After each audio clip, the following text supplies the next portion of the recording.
আসসালামু আলাইকুম বন্ধুরা।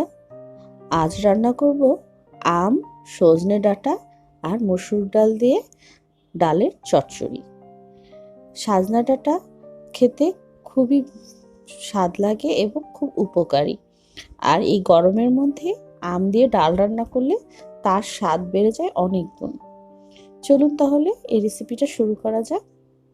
প্রথমে আমি 1 কাপের মতো মসুর ডাল ভালো করে ধুয়ে পরিষ্কার করে নিয়েছি।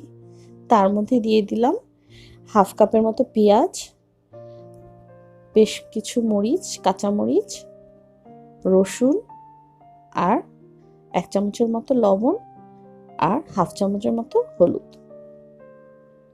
আর তেলও দিতে হবে 1/2 কাপের মতো। দিয়ে খুব ভালো করে মেখে নিতে হবে ডালটা। তারপর দিয়ে দিব বেছে রাখা সাজনাগুলো। আমি এখানে প্রায় 8-10টা সাজনা টুকরো করে নিয়েছি। তার মধ্যে দিয়ে দিব হাঁড়ি ভর্তি করে পানি।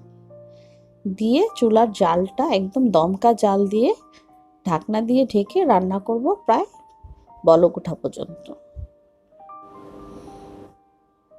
তো ভালো করে নেড়ে চেড়ে সাজনাগুলো সিদ্ধ হওয়া পর্যন্ত এভাবে চুলায় রেখে ডালটা রান্না করতে হবে।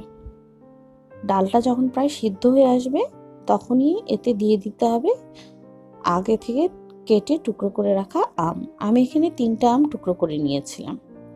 এই তো দিয়ে চুলার জালটা মিডিয়াম করে রেখে এভাবে আস্তে আস্তে এখন রান্না করতে হবে।